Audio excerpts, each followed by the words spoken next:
Hello friends, welcome back to my class. जैसा कि आप जानते हैं हम ओ लेवल का सिलेबस कवर कर रहे हैं और आज हमारा चैप्टर नंबर 3 का पार्ट 1 है माइक्रो कंट्रोलर्स का। प्रीवियस की वीडियोस में हमने देखा है कि सेंसर क्या होते हैं और उसके टाइप्स क्या होते हैं। हमने उसके बारे में नॉलेज इंप्रूव करी। उसके बाद हमने एक्चुएटर्स के बारे में जाना और उसके टाइप्स के बारे में जाना।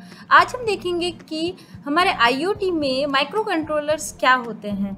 तो जैसा कि आप जानते हैं ये जो हमारा मॉड्यूल है मॉड्यूल 4 है M4R5 का, जिसका कि नेम है introduction to internet of things IoT and its applications. और आज हमारे माइक्रो कंट्रोलर में पार्ट नंबर 1 है। आई होप आप लोगों के लिए वीडियो काफ़ी हेल्पफुल रहेगी। ये वीडियो काफ़ी इंटरेस्टिंग है, काफ़ी अच्छा टॉपिक है ये आपके इस चैप्टर में, जो कि आप लोगों की नॉलेज बहुत ही अच्छी इम्प्रूव करने में आपकी हेल्प करेगी। तो देखिए चैप्टर नंबर 3, जैसा कि आप नेम जानते हैं इसका, sensor actuators and micro controllers इसका नेम था। और पार्ट नंबर 5 हमारा चैप्टर नंबर 3 का आज की वीडियो में आप लोग देखेंगे। आज हम जो टॉपिक कवर करने जा रहे हैं उनमें हमारा कंट्रोलर और माइक्रो कंट्रोलर क्या होते हैं उसके बारे में जानेंगे। हम देखेंगे what is the embedded system, embedded system क्या होता है हम उसके बारे में जानेंगे। And the last one is the basic structure of a micro controller. Micro controller का बेसिक स्ट्रक्चर हम हमारी आज की इस वीडियो में देखेंगे। तो चलिए स्टार्ट करते हैं हम हमारी आज की वीडियो। तो लास्ट तक देखेंगे तब ही आप अपनी अच्छी तरीके से नॉलेज माइक्रो कंट्रोलर क्या होता है उसके लिए इम्प्रूव कर पाएंगे।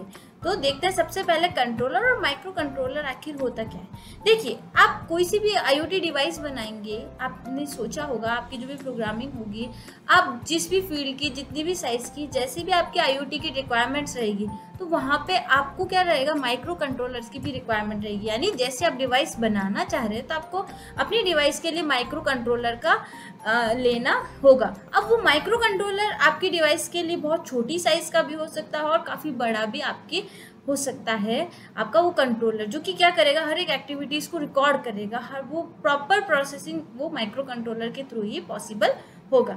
अब देखते हैं इसके बारे में क्या है हमारे यहाँ पे।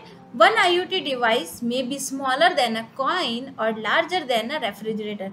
एक IoT डिवाइस आपकी बहुत छोटी भी हो सकती है कॉइन की तरह, या फिर बहुत एक लार्ज भी हो सकती है, एक रेफ्रिजरेटर की जितनी भी हमारी IoT डिवाइस हो सकती है। कंटिन्यू करते हैं। Regardless of the function, environment or location, your IoT device requires two components, a brain and a connectivities। आपके जो भी फंक्शन है, आप किस टाइप के फंक्शन की अपनी IoT डिवाइस बनाना चाह रहे हैं, किस एनवायरनमेंट में आपका IoT डिवाइस को आप डिज़ाइन कर रहे हैं और साथ ही किस लोकेशन में आपकी IoT डिवाइस रहेगी, तो इन सब को सोच के जब आप एक IoT डिवाइस बनाते हैं तो आपको अपनी IoT डिवाइस के लिए दो कंपोनेंट्स की रिक्वायरमेंट रहेगी। एक तो उसका ब्रेन और एक उसकी कनेक्टिविटी। देखिए अगर आप कोई IoT डिवाइस बनाना चाहेंगे तो वो ऐसी डिवाइस होनी चाहिए जो अपने अकॉर्डिंग कुछ आपको रेस्पॉन्स दे सके, प्रोसेसिंग कर सके, हर तरह के एक्शंस पे रिप्लाई दे सके, और जो भी उससे डिवाइस कनेक्टेड है उनसे प्रॉपर कम्युनिकेशन उससे कर सके, है ना। तो यानी क्या होना चाहिए, आपकी IoT डिवाइसेस में एक ब्रेन होना चाहिए और साथ ही कनेक्टिविटी का ऑप्शन भी इसमें होना चाहिए। कंटिन्यू करते हैं हम इसे ही। The brain provides local control और डिसीजन मेकिंग। जैसा मैंने आपको बताया, ब्रेन ही क्या करेगा, हर तरह से कंट्रोल करना, कोई डिसीजन लेना है, कम्युनिकेशन करना है, आपको एक्शंस के पे रिप्लाई देना है, ये सब कौन करेगा, आपका उस डिवाइस का ब्रेन करेगा। ब्रेन क्या है वो हम देखेंगे अभी।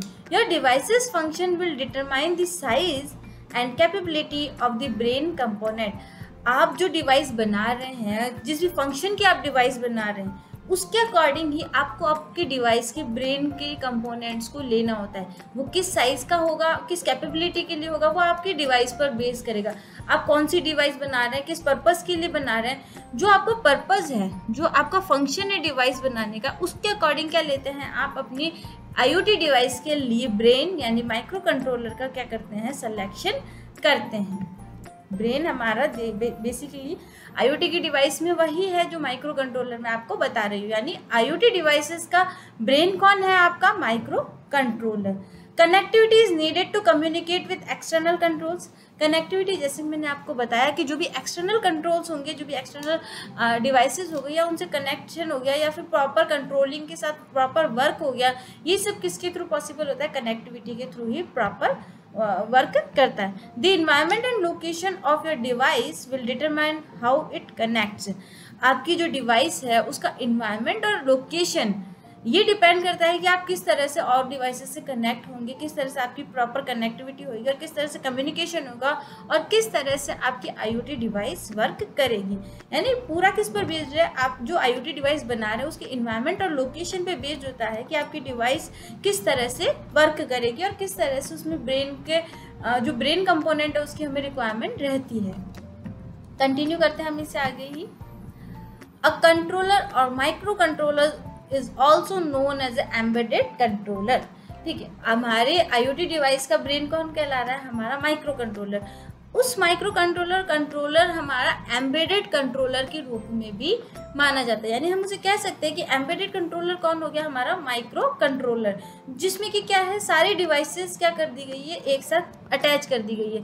जैसे आपने कंप्यूटर सिस्टम्स में देखा होगा, माइक्रो प्रोसेसर अलग होता है, रैम अलग होती है आपके, और अगर इनपुट आउटपुट के फंक्शन होते हैं वो उनके लिए अलग होता है। यानी सब चीज़ें पोर्ट्स पे अलग अलग आपको अटैच करनी पड़ती है। बट माइक्रो कंट्रोलर में बेसिकली क्या होता है, ये इस तरह का ICs है, इस तरह का इंटीग्रेटेड सर्किट्स है, जिसमें क्या कर दी गई है, रैम भी, रोम भी, यानी मेमोरीज और साथ ही आपका प्रोसेसर, इन सबको क्या कर दिया गया, एक ही जगह मर्ज कर दिया गया। फिर क्या बना है, हमारा माइक्रो कंट्रोलर बना है। The first thing we have to know about is the embedded system। अब जब हमने देखा कि माइक्रो कंट्रोलर क्या है, एक तरीके से इसको हम एम्बेडेड सिस्टम भी कह सकते हैं, एम्बेडेड कंट्रोलर भी कह सकते हैं। तो एम्बेडेड सिस्टम या एम्बेडेड कंट्रोलर के बारे में हमें पहले क्या करना होगा, जानना होगा कि आखिर एम्बेडेड सिस्टम क्या है ना। जैसे हम कहते हैं कि एम्बेडेड फ़ोन है, क्यों? क्योंकि आजकल क्या आपने अगर अपने मोबाइल फ़ोन देखे होंगे तो वो सब क्या है, एम्बेडेड है, सब कुछ उसके इंटरनल है। आप अपनी बैटरी, फ़ोन की बैटरी भी निकाल कर नहीं देख सकते कि इसमें कितनी साइज़ की बैटरी है। तो ये क्या है, एक तरीके से एम्बेडेड है। अगर हमारा वो प्रीवियस के आप फ़ोन देखेंगे तो उनमें आप बैटरी निकाल सकते थे अपने फ़ोन की, बट आजकल के फ़ोन में आप नहीं निकाल सकते। यानी ये क्या है, एम्बेडेड है। इसमें आपके माइक्रो, आप देख लीजिए, आपके प्रोसेसर भी इनबिल्ट है, रैम, मेमोरीज भी क्या है इसमें इनबिल्ट है, यानी सब चीज़ें क्या कर दी गई है, इसमें पैक कर दी गई है आजकल के हमारे जो स्मार्टफोन्स हैं। तो यानी माइक्रो कंट्रोलर में क्या हो गया, सारे डिवाइसेस आपकी एक में ही एडजस्ट करके एक IC सर्किट्स पर क्या कर दी गई है, अटैच कर दी गई है, और फिर उससे क्या करते हैं, हमारे अकॉर्डिंग डिवाइसेस IoT की बनाते हैं। अब हमने देखा माइक्रो कंट्रोलर क्या होता है, एक एम्बेडेड सिस्टम है। अब एम्बेडेड सिस्टम को क्या करना होगा, हमें समझना होगा कि आखिर एम्बेडेड सिस्टम क्या है। तो उसको हम आगे नेक्स्ट स्लाइड पर कंटिन्यू करते हैं। What is the embedded system? An embedded system is a computer system with a dedicated function within a large mechanical or electrical system।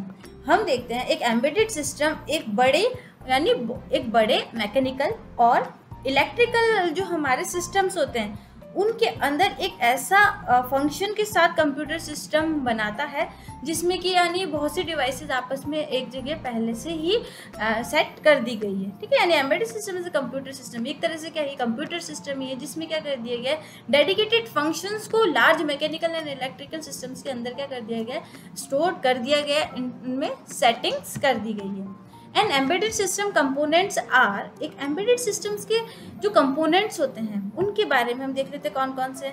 Input devices like sensor, buttons, जिसमें कि हमारे क्या होते हैं, input devices होती हैं जैसे हमारे सेंसर, बटन्स। माइक्रो कंट्रोलर होते हैं हमारे एम्बेडेड डिवाइसेस में।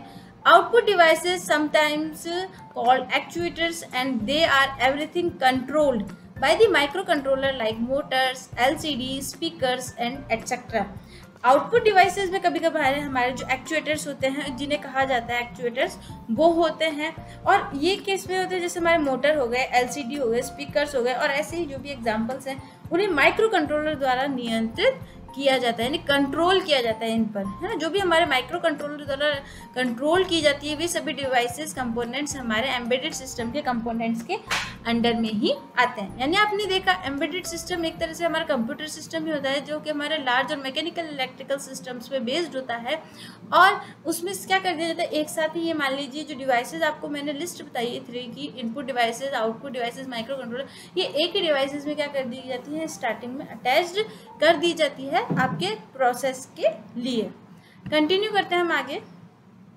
अब हम देखते हैं कंट्रोलर और माइक्रो कंट्रोलर क्या होता है। पहले तो हमने सिंपल सा एक लाइन देखी थी कि आखिर हमारा कंट्रोलर और माइक्रो कंट्रोलर क्या होता है। एम्बेडेड सिस्टम होता है एक तो ये। अब हम इसके बारे में आगे और पढ़ लेते हैं। A microcontroller is a compact integrated circuit IC design to govern a specific operation in an embedded system. जैसे कि मैंने बताया, आपका जो माइक्रो कंट्रोलर होता है ये एम्बेडेड सिस्टम्स पर बेस्ड होता है। तो माइक्रो कंट्रोलर बेसिकली क्या है, हमारा एक कॉम्पैक्ट IC है, यानी इंटीग्रेटेड सर्किट है, जो कि किसी स्पेसिफिक ऑपरेशंस को करने के लिए क्या किया गया, डिजाइन करा गया। यानी जो भी इसको प्रोसेस दी गई, जो भी आपकी IoT की डिवाइस होगी, उसके अकॉर्डिंग जो भी इंस्ट्रक्शन इस माइक्रो कंट्रोलर को दिए गए होंगे, वो उस एक्शन को क्या करवाएगा, परफॉर्म करवाएगा। यानी आपकी IoT डिवाइसेस आपके माइक्रो कंट्रोलर पर ही बेस्ड होगी कि जो भी आपने अपनी प्रोग्रामिंग माइक्रो कंट्रोलर को दी होगी, सेट करी होगी, उसी अकॉर्डिंग आपका माइक्रो कंट्रोलर आपकी IoT डिवाइसेस को प्रॉपर रन करवाएगा। Microcontroller is a compressed microcomputer manufactured to control the functions of embedded system in office, machines, robots, home appliances, motor vehicles and number of other gadgets.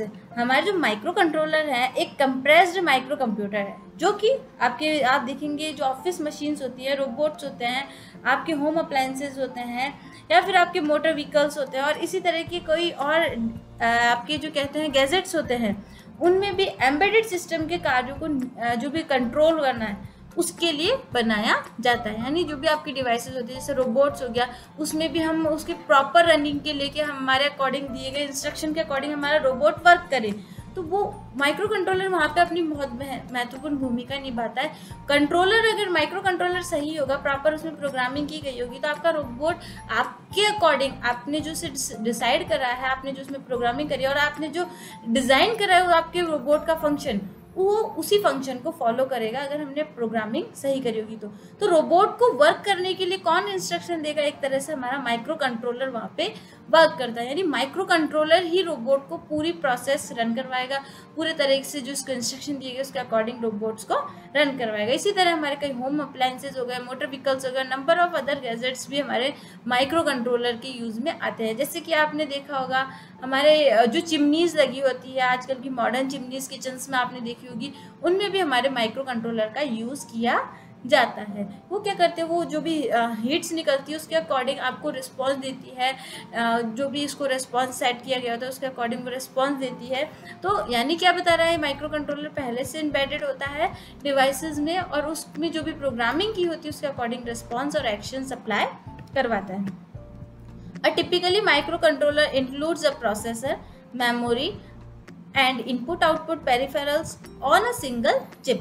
अगर typically हमारा micro controller में क्या include किया जाता है, जैसे कि मैंने अभी आपको पहले ही बताया, प्रोसेसर होता है यानी हमारा CPU होता है, उसमें मेमोरीज होती है, इनपुट आउटपुट फंक्शन, पेरिफेरल्स होते हैं, और ये सब किस पर एक सिंगल चिप्स पर ही बेस्ड होते हैं। जैसा कि आपको यहाँ डायग्राम में भी दिख रहा है, ये हमारा माइक्रो कंट्रोलर है, जिसमें कि देखिए आप ADC होगा, क्लॉक होगी, रैम होगा, CPU होगा, रोम होगा, इनपुट आउटपुट फंक्शन होगा, DAC होगा। यानी ये सभी क्या कर दिए गए, एक चिप में इंटीग्रेटेड कर दिए गए। तो ये क्या हो गया, हमारे एम्बेडेड सिस्टम्स के अंडर में आ गया हमारा माइक्रो कंट्रोलर। कंटिन्यू करते हैं हम। अब हम देखते हैं कि अभी हमने जाना कि माइक्रो कंट्रोलर क्या होता है। एक ऐसा सर्किट होता है, इंटीग्रेटेड सर्किट होता है, जिसपे कि सभी कंपोनेंट्स जो कि हमारे नॉर्मली, जैसे आपने अगर क्या कहते हैं, हमारे CPU को आपने देखा हो, जिसको हम जैसे आपके डेस्कटॉप सिस्टम होते हैं उसके साथ जो आपके CPU अटैच होता है ना, आपने उसको देखा हो, तो उसमें आपने देखा होगा CPU अलग मदरबोर्ड पे अलग लगा होता है, आपका रैम्स आपको अलग से अटैच करनी होती है, और भी जो भी कंपोनेंट्स है वो आपको अलग से अटैच करने होते हैं। जबकि माइक्रो कंट्रोलर में क्या होता है, ये सभी एक ही सर्किट्स पर एक ही चिप में क्या कर जाते हैं, अटैच कर दिए जाते हैं, एक ही चिप में क्या कर दिए जाते हैं, स्टोर कर दिए जाते हैं। अब हम देख लेते हैं कि the basic structure of micro controller, यानी माइक्रो कंट्रोलर का बेसिक स्ट्रक्चर देख लेते हैं कि एक माइक्रो कंट्रोलर में कौन कौन से कंपोनेंट्स ऐड होते हैं। यानी माइक्रो कंट्रोलर में केवल CPU नहीं होता, उसमें और भी काफ़ी एडिशनल से फंक्शंस, पोर्ट्स लगे होते हैं, और भी ज़्यादा उसमें डिवाइसेस लगी होती हैं जो कि एक IoT डिवाइस को प्रॉपर रन में लेके आती है। यानी IoT डिवाइस की प्रॉपर रनिंग के लिए जो जो हमें रिक्वायरमेंट्स होती है वो हमारे माइक्रो कंट्रोलर में एक साथ अटैच कर दी जाती है, जिसमें कि हमारे CPU आ जाता है, जैसे कि अभी आपने प्रीवियस की स्लाइड पर देखा, प्रोसेसर। उसके बाद हमारा मेमोरी आ गया, ROM and RAM, input output ports आ गए, हमारे सीरियल पोर्ट्स आ गए, टाइमर्स आ गया, एडीसी यानी एनालॉग टू डिजिटल कन्वर्टर आ गया, डीएसी यानी डिजिटल टू एनालॉग कन्वर्टर आ गया, इंटरप्रेट कंट्रोल हो गया, operating voltage and current, control interface, special functioning blocks. यानी ये सब किस में अटैच कर दिए जाते हैं, हमारे उस माइक्रो कंट्रोलर में ही क्या होते हैं, एम्बेडेड होते हैं। उसमें पहले से ही क्या कर दिया जाता है, स्टोर कर दिया जाता है, और फिर हम हमारे प्रोसेस के अकॉर्डिंग, हमारी जैसी रिक्वायरमेंट होती है उसके अकॉर्डिंग हम अपनी डिवाइस के अकॉर्डिंग उससे वर्क करवाते हैं। अब हम देखते हैं कि ये जो हमने अभी यहाँ पे टॉपिक्स देखे आखिर ये क्या क्या हैं, इनके बारे में कोई डिटेल्स देख लेते हैं आज के हमारे पार्ट में, जिसमें सबसे पहला आ रहा है हमारा सीपीयू। सीपीयू आप जानते हैं कि हमारा जो भी आपने अपना डेस्कटॉप कंप्यूटर अगर आपके घर में देखा हो आपने, तो उसमें क्या होता है, एक चिप लगी होती है ना, वो क्या कहलाती है, हमारी सीपीयू, जिसे कि हम क्या कहते हैं, कंप्यूटर का ब्रेन कहते हैं। और इसकी फुल फॉर्म जैसे कि सेंट्रल प्रोसेसिंग यूनिट होती है, ठीक है, तो वो क्या है, हमारे कंप्यूटर का ब्रेन कहलाता है। इसी तरह microcontrollers brain is named as CPU, यानी माइक्रो कंट्रोलर का भी जो ब्रेन है वो कौन है, हमारा सीपीयू ही है, ठीक है। CPU is the device which is employed to fetch data, decode it and at the end complete the assigned task successfully। CPU क्या करता है, जो भी इसको वर्क करने के लिए असाइन करा गया टास्क है ना, जो भी प्रोसेसिंग का वर्क इसको दिया गया है, उस टास्क को क्या करता है CPU कंप्लीट करता है और उसे रिस्पॉन्स देता है यूज़र को, जो भी उसके अकॉर्डिंग रिक्वायरमेंट्स रहती है। ये क्या करता है, डेटा को फैच करता है, मिलाता है डेटास को, उनको डिकोड्स करता है, और जो भी लास्ट उसका रिजल्ट देना होता है वो आउटपुट प्रोसेस करवाता है, जनरेट करवाता है। यानी हर तरह की प्रोसेसिंग से रिलेटेड वर्क कौन करवा रहा है, हमारा सीपीयू के थ्रू ही किया जा रहा है। चाहे किसी भी तरह की प्रोसेसिंग हो, इंस्ट्रक्शन ही क्यों ना देने हो, वो सब किसके थ्रू पॉसिबल होता है, हमारे सीपीयू के थ्रू ही पॉसिबल है। With the help of CPU all the components of micro controller is connected into a single system. हम देखा जाए तो सीपीयू की हेल्प से ही माइक्रो कंट्रोलर और इसके जो कंपोनेंट्स होते हैं उन्हें हम सिंगल सिस्टम से क्या कर सकते हैं, कनेक्ट कर सकते हैं। बहुत इजी वे में हमारे सभी डिवाइसेस जो भी कंपोनेंट्स होते हैं वो हमारे सीपीयू के थ्रू और हमारे माइक्रो कंट्रोलर्स के थ्रू क्या होते हैं, इजीली सिंगल सिस्टम्स के थ्रू क्या होते हैं, कनेक्टेड होते हैं। Instruction fetched by the programmable memory is decoded by the CPU.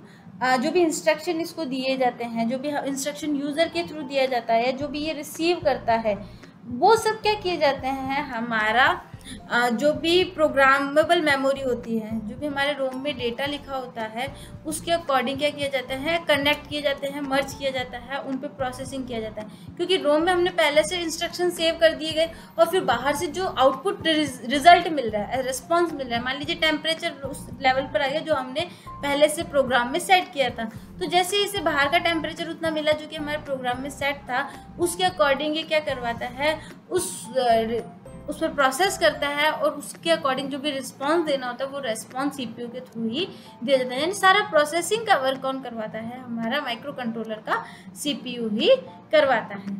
Continue करते हैं आगे। सेकंड आ जाता है हमारी मेमोरी, जिसमें कि हमारा रोम एंड रैम है।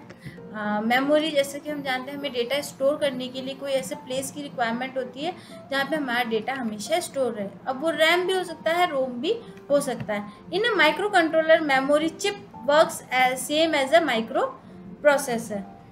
जैसे कि आपने देखा कि हमारे पास एक इंटीग्रेटेड सर्किट होता है और उसी पर क्या होता है, हमारे सभी कंपोनेंट्स अटैच्ड होते हैं। तो हमारा जो माइक्रो कंट्रोलर है मेमोरी चिप में माइक्रो प्रोसेसर के समान ही क्या करता है, काम करता है ना। यानी हमारा माइक्रो कंट्रोलर हमारे माइक्रो प्रोसेसर के मेमोरी चिप्स के रूप में ही काम में लेता है, यानी ये सेम सा उनका यूज रहता है। Memory chips stores all programmes and data. Memory chips होती है वो क्या करती है, सभी प्रोग्राम्स एंड डेटा को क्या करती है, स्टोर करके रखती हैं।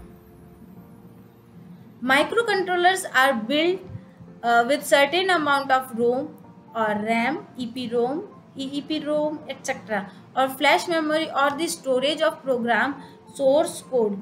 माइक्रो कंट्रोलर कई ऐसे अमाउंट में रोम, रैम या फ्लैश मेमोरी के साथ प्रोग्राम के सोर्स कोड के स्टोरेज के लिए बनाए जाते हैं, है ना। हमारा जो माइक्रो कंट्रोलर होगा उसमें रोम भी होगी, रैम भी होंगे और फ्लैश मेमोरीज भी होगी जो क्या कर रही है, डेटाज एंड प्रोग्राम्स को स्टोर भी कर रही है और उनको प्रोसेस के लिए जो भी उन पर वर्क करना होता है उसको भी कंप्लीट करती है। यानी इसमें माइक्रो प्रोसेसर कंट्रोलर में हमें एक्सटर्नल मेमोरी लगाने की रिक्वायरमेंट नहीं रहती, पहले से एक चिप के रूप में हमें हमारी रैम एंड रोम हमारे माइक्रो कंट्रोलर में मिल जाती है।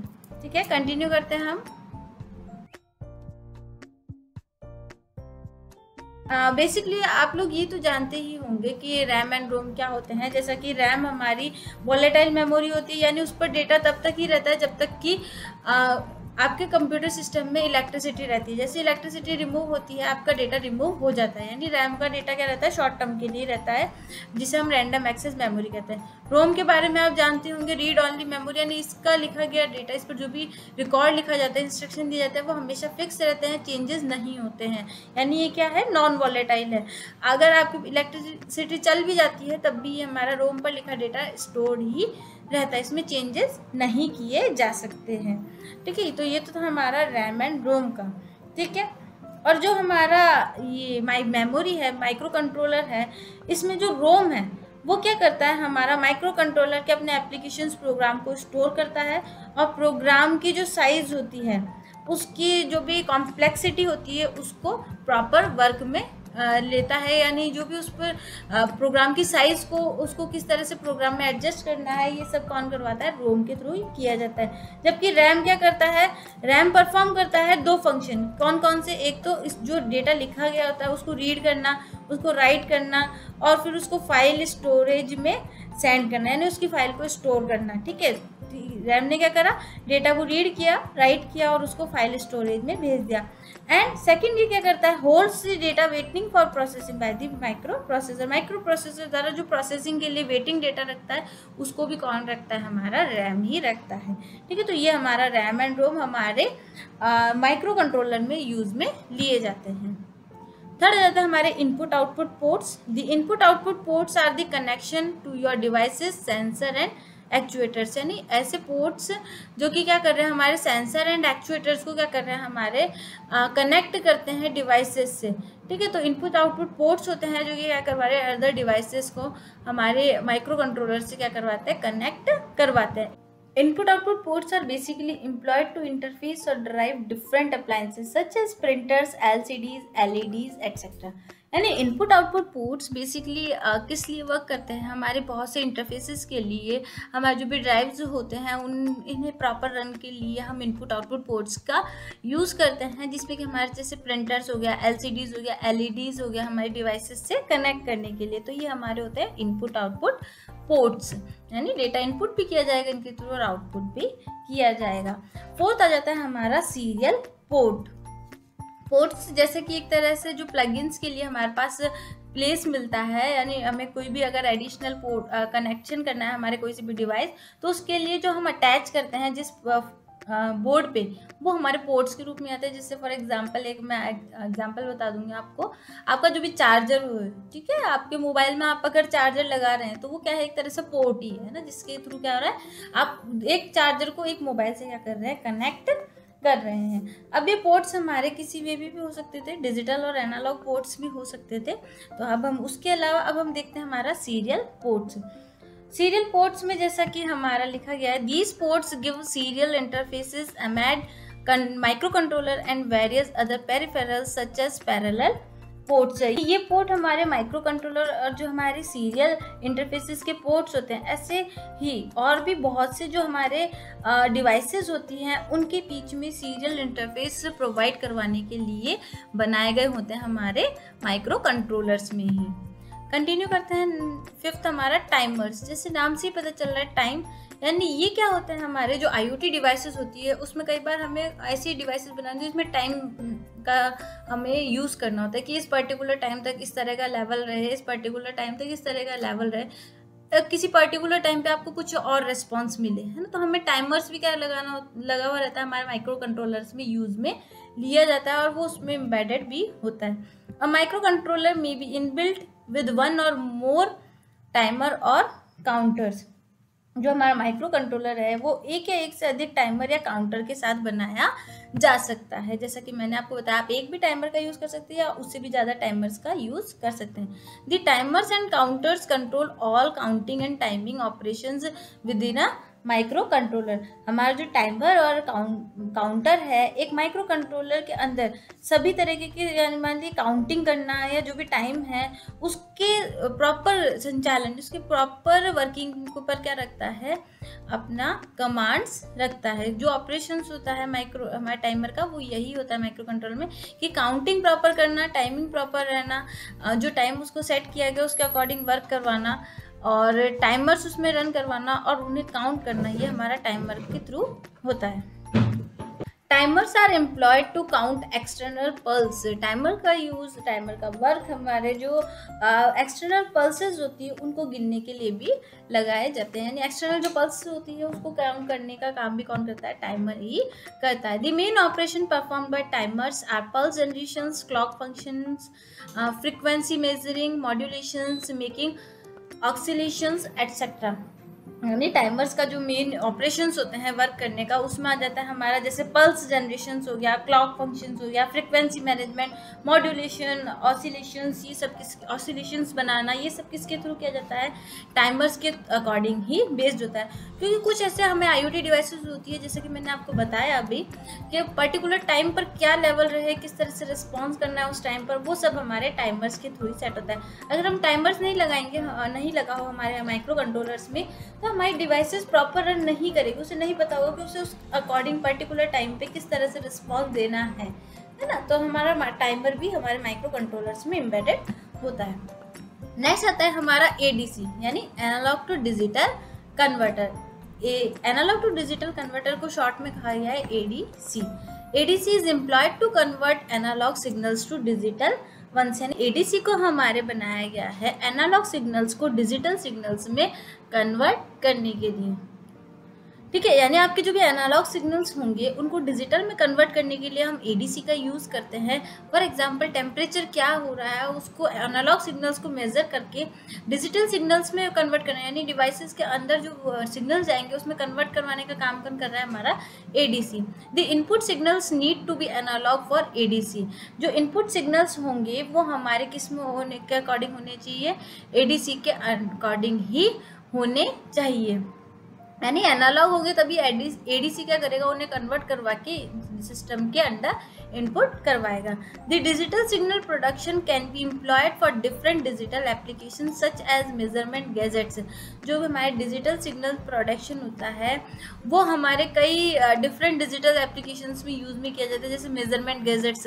जैसा कि कोई मापना हो आपको, जैसे कि मैंने आपको बताया टेम्परेचर आपको रिकॉर्ड करना है, तो वो क्या कर रहा है, एनालॉग सिग्नल्स को एक तरह से किस में कन्वर्ट कर रहा है, डिजिटल सिग्नल्स में, फिर आपको रिस्पॉन्स दे रहा है। साथ ही साथ जैसे मान लीजिए आपके रूम का टेम्परेचर इंक्रीज हो रहा है, आपने कोई ऐसी डिवाइस लगा रखी है जो कि क्या कर रहा है, रूम के टेम्परेचर को मेजर करके आपको सिग्नल्स दे रहा है, आउटपुट दे रहा है, तो वो किस में आ गया, हमारे एनालॉग से कन्वर्ट होकर डिजिटल सिग्नल्स में आपको शो हो रहा है। तो ये होता है हमारा ADC। अब हम बात करते हैं DAC, यानी digital to analogue converter. This converter execute opposite functions that ADC perform. यानी जो भी ADC परफॉर्म करता है उसके जस्ट अपोजिट, यानी ये क्या करता है, हमारे डिजिटल सिग्नल्स को किस में कन्वर्ट करवा रहा है, एनालॉग सिस्टम्स में, एनालॉग सिग्नल्स में कन्वर्ट करवाने का काम कर रहा है। जो भी हमारे डिजिटल सिग्नल्स से कुछ ऐसे एप्लीकेशंस भी हमें बनानी होती है जो कि हमारी किस में कन्वर्ट हो जाती है, फिर हमारे एनालॉग सिग्नल्स में कन्वर्ट हो जाती है। This device is generally employed to supervise analogue appliances like DC motors etcetera. Basically इस तरह की जो हमारी डिवाइसेज होती है, एनालॉग डिवाइसेज, जैसे कि हमारी DC मोटर्स आदि पर क्या कर रहा है, पूरे पर प्रॉपर कंट्रोलिंग और उन्हें प्रॉपर वर्क करवाने का काम कौन करता है, हमारा DAC, यानी डिजिटल टू एनालॉग। ये क्या कर रहा है, डिजिटल सिग्नल्स को किस में कन्वर्ट करवाना है, एनालॉग में कन्वर्ट करवा रहा है, जैसे कि हमारा DC मोटर्स में किया जाता है।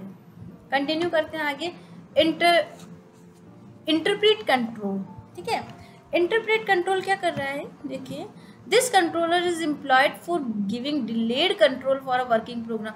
ये क्या कर रहा है कि हमारा जो भी प्रोग्राम हमने दिया गया है डिवाइस को, है ना, तो वो देरी किस में हो रही है, क्या रुकावटें आ रही है, उनको मेजरमेंट कौन करता है, हमारा इंटरप्रेट कंट्रोल कर रहा है। यानी हमारा प्रोग्राम प्रॉपर रनिंग क्यों नहीं आ रहा है, उसमें किस तरह की रुकावट आ रही है, देरी से क्यों हो रहा है, उन सब पे कंट्रोल करने के लिए, उन पर वर्क करने के लिए हमारा इंटरप्रेटर कंट्रोल वहाँ पे वर्क करता है। The interpreter can be internal और एक्सटर्नल, और ये हमारा इंटरनल भी हो सकता है और एक्सटर्नल भी हो सकता है। यानी इंटरनल डिवाइसेस पर भी अगर आप ये चेक करता है तो ये एक्सटर्नल डिवाइसेस पर भी चेक करता है कि किस कारण से हमारे प्रोग्राम के एग्जीक्यूशंस में देरी हो रही है, किस तरह से रुकावट आ रही है। तो ये होता है हमारा इंटरप्रेट कंट्रोल।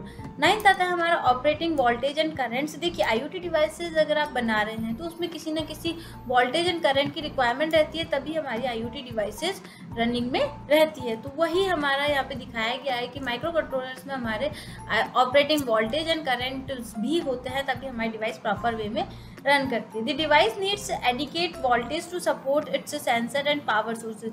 यानी एक डिवाइस को के जो भी कंपोनेंट्स होते हैं, सेंसर्स हो गए, पावर सोर्सेज होते हैं, उन्हें प्रॉपर वोल्टेज की रिक्वायरमेंट रहती है रन होने के लिए, जैसा कि मैंने आपको बताया। यानी इसके बिना ये प्रॉपर वे में रन नहीं हो सकते हैं। तो इन सब के किस डिवाइस को कितनी वोल्टेज की रिक्वायरमेंट है, कितने करंट की रिक्वायरमेंट है, किस पर ये प्रॉपर वे में वर्क करेगा, ये सब हमारा किसके थ्रू मेजर किया जाता है, हमारे ऑपरेटिंग वोल्टेज एंड करंट पर के थ्रू ही चेक किया जाता है कि प्रॉपर वोल्टेज है, करंट है या नहीं है। 10th आ जाता है हमारा कंट्रोल इंटरफेस। देखिए जब तक हमारे डिवाइसेस पर कंट्रोल नहीं किया जाएगा, चाहे वो किसी भी मेथड से किया जाए, तब तक डिवाइसेस प्रॉपर वे में रनिंग में नहीं रहती। मैंने शायद अपनी स्टार्टिंग की वीडियोस में आपको कंट्रोल इंटरफेस के बारे में भी बताया होगा, और उसी का थोड़ा सा आगे और ये स्मॉल आपको डिटेल है कि कंट्रोल इंटरफेस यानी किस तरह से कैसे वर्क करना है। अगर कोई रैम में जा रहा है आपका डेटा है तो वो रैम में रहे, किस तरह से प्रोसेस होना है, किस तरह से उस पर कंट्रोल करना है, किस तरह से रिस्पॉन्स करना है, वो सब किसके थ्रू होता है, कंट्रोल इंटरफेस के थ्रू ही होता है। A control interface is a protocol allowing peripherals devices and the microcontroller to communicate with one another। यानी कंट्रोल इंटरफेस क्या होता है, कुछ ऐसे प्रोटोकॉल्स को अलाउ करता है, पेरिफेरल डिवाइसेस को अलाउ करता है, तब ही यानी उन प्रोटोकॉल्स को फॉलो करके ही क्या किया जाता है, डिवाइसेस प्रॉपर रनिंग में रहती है।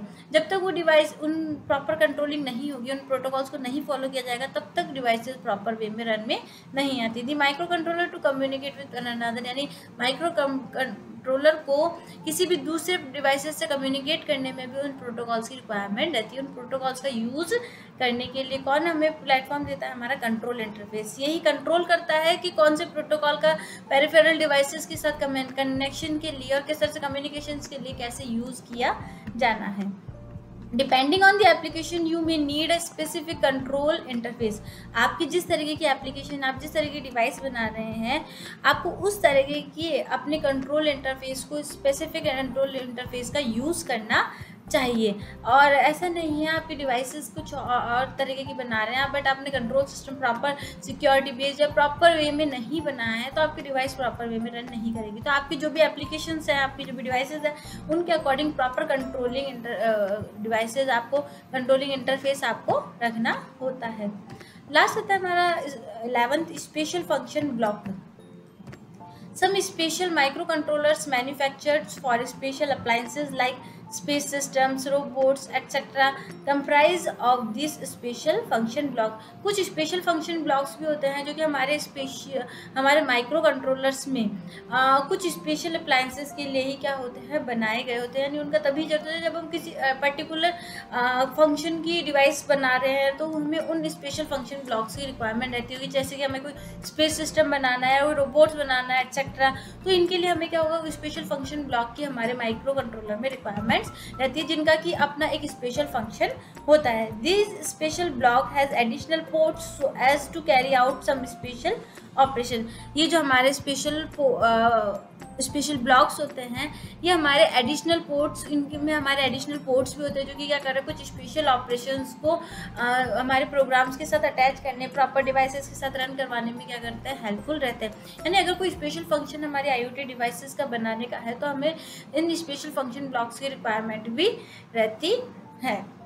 तो ये था आज का मेरा एक छोटा सा वीडियो जो कि था माइक्रो कंट्रोलर। बेहद ही अच्छा टॉपिक है कि यानी अभी तक आपने देखा था माइक्रो प्रोसेसर के बारे में सुना था जो कि हमारा सीपीयू होता है। आज आपने देखा माइक्रो कंट्रोलर भी होता है जिसमें कि सीपीयू भी ऐड होता है, रैम एंड रोम भी होती है, मेमोरीज भी होती है और भी कई पार्ट्स होते हैं जो कि उसके अंदर एक चिप्स में ही बने हुए होते हैं। तो ये था हमारा माइक्रो कंट्रोलर का पार्ट 1। तो आज की वीडियो में तो इतना ही। इसका पार्ट 2 हम नेक्स्ट क्लास में देखेंगे। तब तक के लिए good bye, take care and thanks for watching my video. Thank you once again.